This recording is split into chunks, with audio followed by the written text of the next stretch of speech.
Вот такой вот Blackview A200 Pro. Прикольный смартфон на самом-то деле. Почему? Потому что обычно я сталкивался с этой фирмой в производстве каких-то ударопрочных, знаете, таких тракторов, защищенных смартфонов. Этот смартфон таковым не является. Уже его дизайн говорит о многом, потому что дизайн действительно классный. Мне очень сильно понравился, особенно дизайн камер, дизайн вот этого отлива, скругленный экран. Ну, вы это все увидите потом, когда я уже буду вблизи его показывать. Очень понравилось наличие дактилоскопического сканера. И знаете, вот 5050 мАh батарея, и наконец-то сделали на Mediatek Helio G99. Это в принципе очень неплохой бюджетный, вот не путайте, это очень бюджетный процессор, потому что этот смартфон стоит $239, меньше 240, и за него мы получаем действительно там 12 на 256, там 108 мегапиксельную камеру, и многие могут сказать, что я буду его сейчас сравнивать с айфоном. Нет, потому что так, в ТикТоке там любят люди писать. Короче, с обзором на канале Технозон, поехали.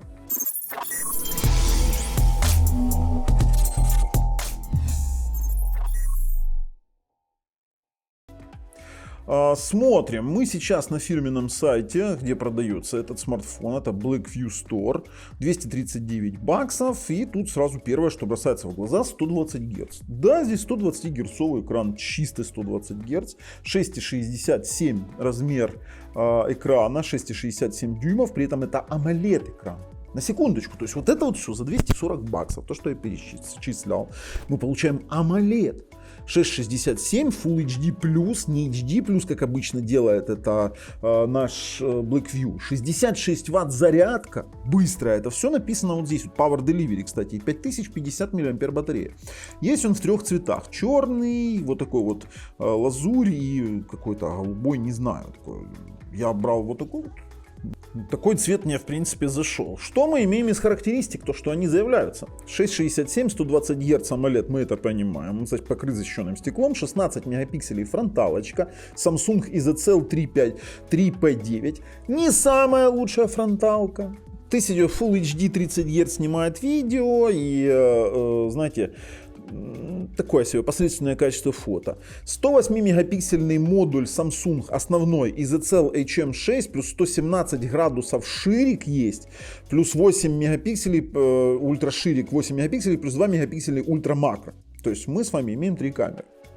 Насчет ультрамакро в 2 мегапикселя я сильно сомневаюсь. Мне кажется, что кропают 108 мегапикселей, но я не буду тут утверждать. Я вам просто покажу потом, как это выглядит. И вообще все фотки, которые я снимал, они лежат в описании под видео. Ссылки на все образцы этих фоток, и все там есть.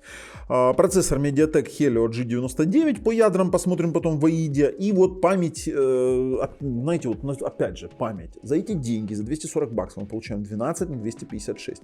При этом не только 12 плюс 12, это значит, что можно до 24 расширить за счет хранилища. У нас можно за счет флешки расширить еще до 1 терабайта память.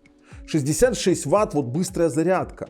NFC есть Face Unlock, есть GPS, Baidu, Galileo, есть у нас Wi-Fi 5 ГГц и, конечно же, 4G. Но при этом, опять же скажу, 4G без агрегации. Нет, здесь 4G плюса.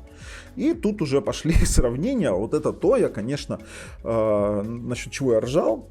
Потому что люди изначально полезли сравнивать и проиграть однозначно, но корону повесили себе. Объясню. Они начали сравнивать его с Galaxy S22 Ultra. Почему они, выпустив его под конец 2023 года, сравнивают с 22 Ultra, который вышел, там, грубо говоря, 2 года назад, я не знаю, но цена $239, 880. Экран, они пишут, что одинаковый, закругленный. Процессор ничего не отмечают, хотя надо было бы здесь ставить плюсики у Samsung, да, допустим, что там проц лучше, камера у них однозначно лучше, хотя они, видите, как сравнивают, 108 на 108. Здесь зарядка 66 Вт, там 44, там вообще 45, 12 на 256 и батарея на 50 мАh. То есть, ну, сомнительные, конечно, такие себе улучшения. Как можно сравнивать камеру, если здесь ограничение съемки камеры до 2К 30 Гц, а а Samsung снимает 8К. Ну как можно это сравнивать? Как можно сравнивать автономность Samsung и автономность этого смартфона? Этого смартфона автономность, я вам скажу, полтора суток активной работы у меня хватало. Я вам не скажу ее точно, потому что вариантов использования смартфона огромное количество. Вы можете придумать сколько угодно, но он все равно будет по-разному у каждого работать. То, что они здесь получили, тюф-зют прошли на синий цвет, на защиту синего цвета для глаз, это, конечно, хорошо. Ну, короче, они начали сравнивать не с тем, с чем надо.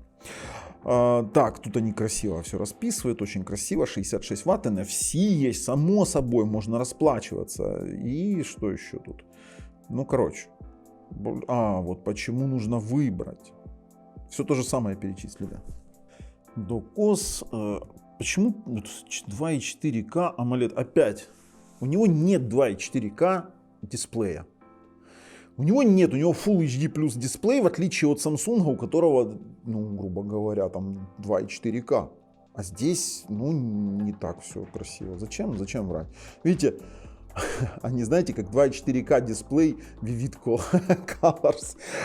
Ох, маркетинг. Вот, кстати, насчет яркости согласен. 1300 нит, тут яркость просто, я вам покажу допустим, на той же съемке, когда я зашкаливаю яркость, прям вот вообще аж камере за свет идет. То есть яркость действительно крутая. 240 Гц опрос экрана, это как бы уже стандартная фича, там этим всем, допустим, хвалиться я бы не стал. Ну и, конечно, игровые возможности поиграть мы уж точно сможем. А вот насчет спикера, знаете, как они, Smart PA Box спикер, это полная фигня. Спикер говно. Полное, сразу говорю, говно.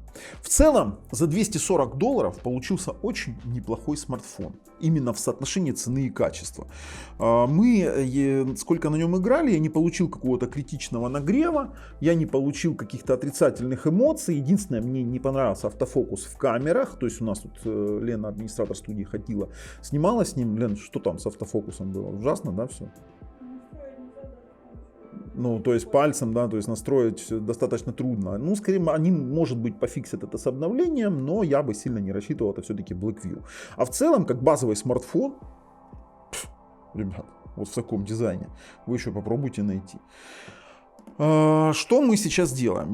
Во-первых, цена в долларах. Вот давайте так, цена в долларах, и я показываю aliexpress.com, потому что наш канал не рассчитан на территорию России, это раз. Во-вторых, ссылки на проверенных продавцов лежат в описании под видео, актуальную цену вы можете узнать именно там, потому что для каждой страны она разная. И в-третьих, подписывайтесь, нажимайте колокольчик, чтобы не пропустить наши дальнейшие такие вот прикольные обзоры. Сейчас мы с вами его берем, этот смартфон, идем, тестируем, немножечко поиграем и возвращаемся сюда в студию для вынесения какого-то вердикта. Переходим. Ну, сам по себе смартфон мы сейчас-то, конечно, будем рассматривать. Смотрите, коробочка. Чудо инженерной мысли и нарушенной геометрии. Сзади куча каких-то сертификаций. Внутри у нас хочется отметить наличие чехла. Я особо не буду останавливаться на том, что у нас там внутри еще есть. В принципе-то, кроме зарядки и кабеля, ничего-то и нет. Поэтому мне это не интересно. Есть чехол, за который отдельное спасибо, потому что чехол на новый смартфон найти будет трудно. Дальше. Сам по себе смартфон. Что мы имеем? Мы имеем вот такую вот красивую штуку. Действительно красивый. Скругленные края. Смотрите, за вот эти вот деньги мы имеем скругленные края. Мы имеем сзади вот такой вот классный отлив. Смотрите. Камеры. У нас здесь получается три датчика камеры и вспышка. По бокам у нас вот есть качелька громкости, кнопка блокировки. У нас, само собой, подэкранный отпечаток пальцев. Смотрите, достаточно быстрый, мгновенно разблокирует. То есть вот в такой бюджетной версии я вот первый раз вижу нормальный подэкранный отпечаток пальцев, который нет, датчик отпечатков пальцев. Есть у нас с вами лоток для сим-карты. Давайте посмотрим, что у нас внутри. Здесь у нас обыкновенный лоточек на 2 сим-карты. Есть микрофон Type-C, динамик 1. Кстати, микрофон сверху еще есть. И чтобы вы понимали, Это говорит о наличии шумодава. Звук проверим чуть-чуть попозже. Имеется в виду, мы должны с вами понимать, есть ли здесь стереозвук. Сам по себе интерфейс просто бомбейший. Смотрите, то есть он реально очень-очень плавный, очень-очень быстрый. В принципе, за это отвечает у нас 120-герцовый экранчик. Если мы пойдем сейчас с вами в экран, то мы увидим, что у нас здесь, смотрите, вот плавный экран. Есть у нас Smart, это до 120 Гц сбалансированное энергосбережение. Высокий, до 120 Гц, более плавное изображение, но больше энергопотребление. Средняя задержка 90 Гц и 60 Гц. То есть вот 120 Гц вообще, смотрите, какая плавность. Я давно не видел вот в такой ценовой категории таких смартфонов. Смартфон имеет быструю зарядку. Сейчас я вам покажу.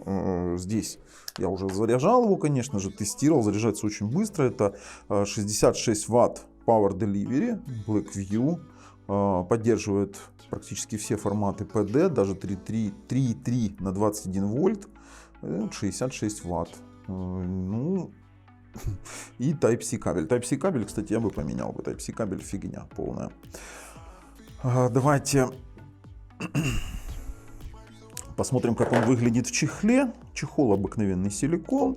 И, знаете, такой полупрозрачная такая основа. Достаточно неплохо это все дело. В AIDA 64, если пойти в систему, мы видим, что это A200 Pro, Blackview, система MT6789. Не первый раз вижу эту систему. Базовая память 12. У нас можно дополнить за счет внутренней. Внутренней 256. Если посмотреть у нас сейчас центральный процессор, то это MediaTek Helio G99. Я ждал, когда на этом процессоре сделают какой-то нормальный более-менее смартфон, не защищенный. 6 ядер Cortex A55 по 2 ГГц, 2 ядра Cortex A76 по 2,2. Это 6-нанометровый процессор и 64-битная архитектура. За отображение у нас отвечает Mali G57 MC2. Конечно, это не самый топовый производитель, вернее, не самый топовый ускоритель, не самый топовый процессор, но есть как есть. Сеть у нас Wi-Fi 5 ГГц, есть здесь 4G поддержка. Теперь батарея 5050 мА. И у нас есть доступ, нет доступа к температурам, но нам придется с вами проводить все-таки тротлинг-тест. Сразу по производительности скажу. Если говорить об игровой производительности, то здесь в принципе у нас такие ожидаемые результаты для Mediatek. Это Wildlife на Vulkan 345 и Wildlife Extreme 345. Wildlife Unlimited 1253, Slingshot Extreme 2450 и Slingshot 3236. Это значит, что мы здесь сможем во что-то поиграть. По яркости. Яркость сейчас не максимальная. Максимальная она слишком большой пересвет. Здесь хорошая яркость. Смотрите, аж засвечивает камеру. То есть мне приходится ее делать меньше, для того, чтобы вы могли что-то увидеть. Есть автоматический датчик яркости. Очень удобно и хорошо. В самом вот этом вот кейсе, который они дали, вот этот вот скосый экран очень даже неплохо спрятан. Хотя он и чувствуется скосый. Я использую, допустим, жесты. Все хорошо. Но вот хорошо предохраняет в том плане, что здесь есть выступы, чехол проработан. Вот, я не знаю, китайцы неужели не начинают как-то догонять это все дело. По Antutu мощность у нас тоже ожидаемая для Mediatek, 368 557 баллов. И действительно на этом можно поиграть. Перед тем, как продолжим дальше тесты, мы с вами проведем тротлинг-тест. Я должен понимать, как в таком корпусе этот процессор себя чувствует. Ну, так как у нас нет доступа к температуре, мы просто увидим по пикам и по частотам процессора. Вот здесь, давайте так вот размещу, чтобы не было отсвета от лампы. По пикам и по частотам процессора есть тротлинг или нет. Это косвенный признак выяснить усталость процессора.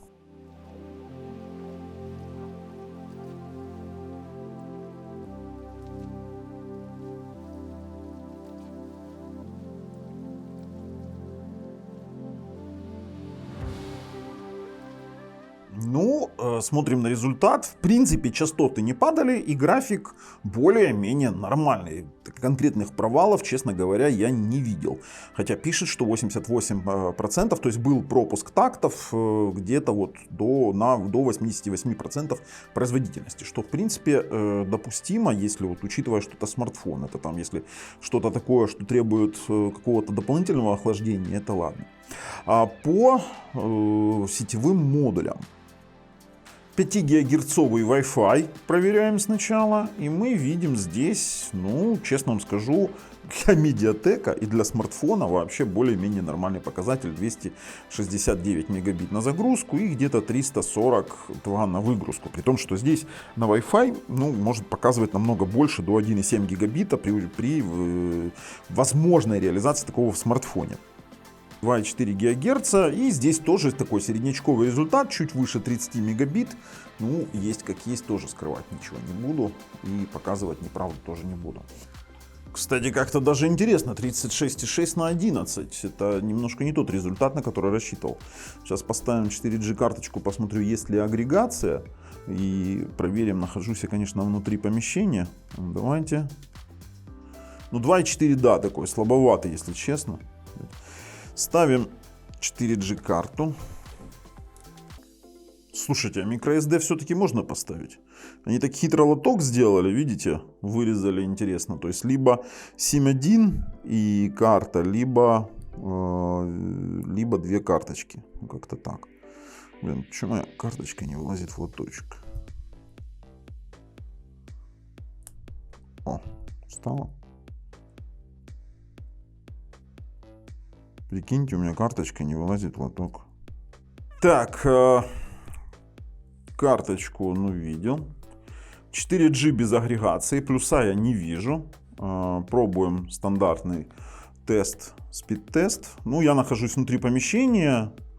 Думать, что здесь будет какой-то мега показатель, ну, честно вам скажу, не будет. Потому что здесь вот 4G у меня работает плохо внутри помещения. Тут тоже есть как есть. Результаты, ну, других нету. По мультимедийным возможностям, ну что мы можем здесь погонять с вами ютубчик, посмотреть какие-то стриминговые сервисы по типу там Свит ТВ, Мегуго и тому подобных. Потому что мощности такого проца для соцсетей в принципе хватит с головой. А говорить о мультимедиа можем, там, проверив, допустим, воспроизведение того же ролика на ютубе какого-нибудь. Ой, надо выбрать качество получше. Давайте высокое. А что, нельзя? По звуку. Звук у нас все-таки моно. Я надеялся на стерео. Да, звук моно, только из этого динамика. В принципе, ютубчик тягает, но 1080p 60 Гц. Ну, давайте 2К максимально, это то, что он может у нас выжать. Звук тиховат, но я не скажу, что он слишком раздражающий. 2К он спокойно тянет вообще без вопросов. Поэтому мы можем спокойно... А он, кстати, на 4G сейчас работает. Все, включим Wi-Fi. И у нас остается камера и какие-то игровые возможности. По камере тут вопрос такой достаточно интересный. Камера, как обычно у нас, которая... с медиатеком, мы с вами уже обговаривали модули, с медиатеком, когда работает, то мы имеем некоторые ограничения. Ограничения я имею в виду, что мы можем снимать только лишь в 2К 30 Гц. Фотографии у нас ограничены размером 12 мегапикселей. При этом мы можем с вами выбирать вот это вот 108 мегапиксельный режим. Давайте, что там такого. Вот я сфотографирую текстуру, а потом специально для вас выложу в описании под видео эти фотки, и вы там уже сможете сами оценить. То есть является, ну, вообще, скажу, детализация, конечно, крутая. Вот я охотно верю, что здесь там есть там какие-то там 108 мегапикселей, потому что действительно неплохо, текстуру классно рассматривать. Но в связи с этим могу сказать, что допустим, тот же самый макросъемка, она будет, знаете, как сделана. Я не знаю, они, конечно, заявляются, что там у них там макро. Слушайте, а макро вообще, смотрите, близко-близко снимает. Сейчас посмотрим. Я думаю, что это кроп, как бы у меня была мысль такая. И эта мысль, скорее всего, подтверждается, потому что именно, вот видите, у нас есть ореол вокруг букв, что здесь не макрокамера, а, скорее всего, кроп со 108 мегапикселями. То есть он фотографирует в 108 мегапикселей и просто-напросто потом приближает. По камере качество снимков относительно неплохое. Я вам сейчас покажу, допустим, сами по себе снимки при дневном освещении. При ночном освещении, само собой, ожидать от нее каких-то чудес вообще не стоит. Но снимает камера действительно неплохо. То есть у нас хорошие детализованные снимки, хорошая четкость и достаточно мало шумов. Я же говорю, все эти снимки мы разместим в описании под видео. Камера неплоха. Из дополнительного, что у нас здесь есть, это у нас есть ручной режим Pro, который позволяет нам работать с автофокусом, регулировать ISO, баланс белого и тому подобное. То есть с этим все есть. Фронталочка, вот я сейчас фотографируюсь в нее. Вот, пожалуйста, качество фотографии. Честно вам скажу, фронталка тоже снимает достаточно неплохо. Можно посмотреть 16 мегапикселей максимальное разрешение этой фронтальной камеры. Можно даже кусочек видео там: привет, друзья, специально записываю для вас сэмпл прямо на съемках. Потом посмотрите. По камере все понятно. Ничем не выдающаяся камера. По поводу игр. Если говорить о таких играх, как, допустим, World of Tanks Blitz, то тут, конечно же, проблем нет. Меня больше волнует COD Mobile, меня больше волнует, допустим, там что-то потяжелее, там PUBG.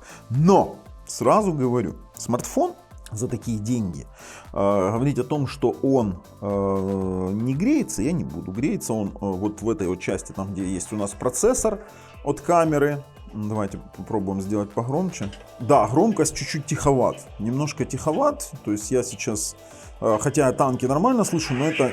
Ой, у нас высокие захлестывают. Все понятно, почему он тиховат.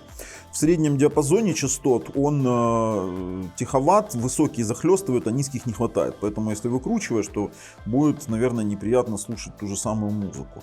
По играм, пожалуйста, тут вот можно играть 60 FPS.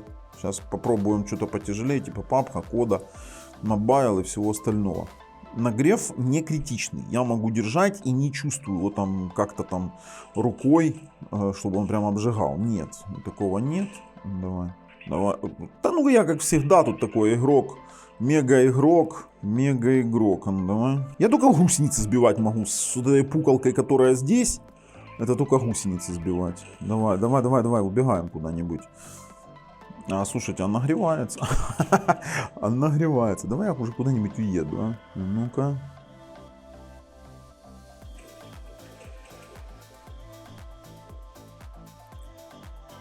Ну, давай.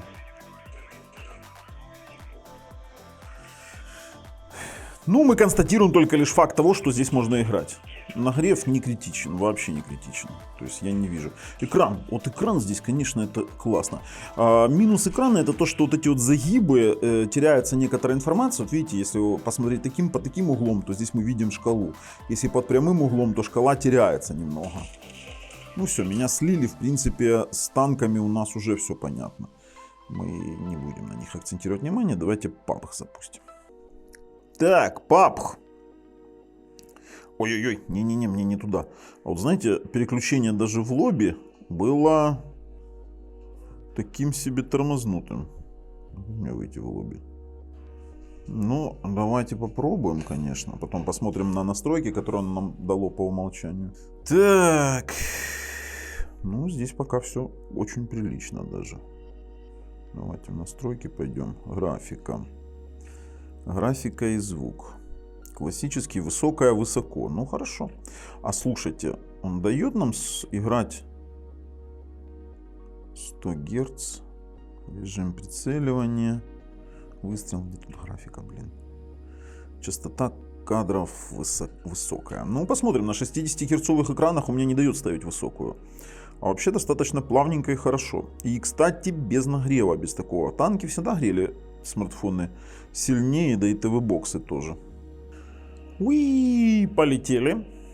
Полетели. Слушайте, хорошая реакция. Да ладно, на этом можно нормально играть. Вот заплюйте мне глаза. Танки были без фрезов. И эта штука, очень хорошая реакция, даже уже по падению с парашютом, без парашюта, я могу сказать, что нету микрофрезов каких-то. Посмотрим сейчас, побегаем чуть-чуть.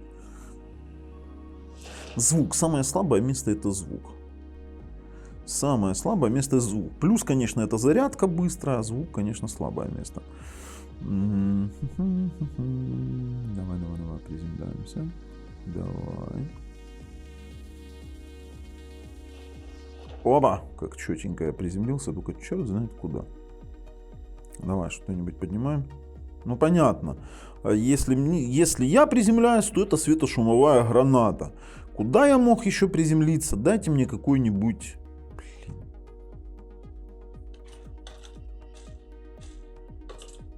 О, другое дело. Ребятки, есть кто-нибудь? Кто-нибудь присел еще сюда? Мне же нужно пострелять. Слушайте, очень приятно. А знаете, в чем фишка? Без пленки чувствуется небольшой нагрев экрана.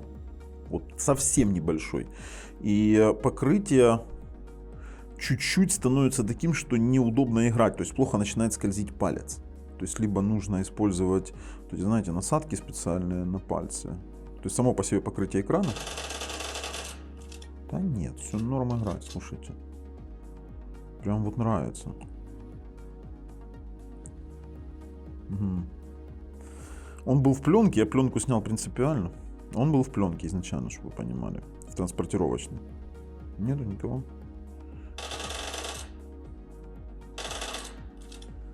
Да нет, норм. Нормально, нормально. Слушайте, ну, уделять столько внимания смартфону за 200 с мелочью долларов, я думаю, что мы настолько не готовы. Давайте код Mobile.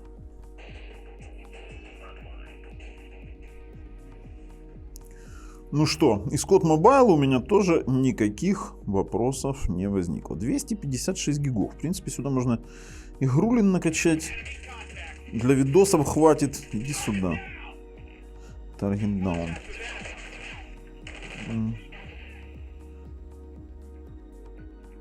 Ну. Ой, прямо на меня выбежала.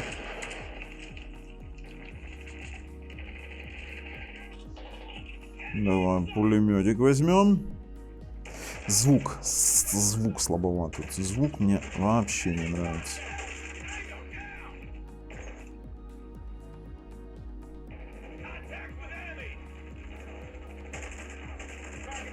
Да нет, все, ребят, я могу выходить, резюмировать данный телефон. В принципе, за 200 с мелочью долларов. Это очень неплохой вариант. Очень даже неплохой. Здравствуйте. Здравствуйте. Здравствуйте. Все, выходим, резюмируем. Симпатичненько. Слушайте, в качестве выводов скажу, я могу его за эти деньги, я его точно буду рекомендовать. Вот именно за 240 долларов, за 240 баксов, это неплохо. Это не те кирпичи, которые делает Blackview. Легкий, удобный, в чехле так он вообще, кстати, неплохо смотрится. Вы уже видели, да? Легкий, удобный, прикольный, стильный. Мы рекомендуем. Советуйте, кстати, в комментах аналоги. Ну а с вами был Бабл на канале Технозон. Пока.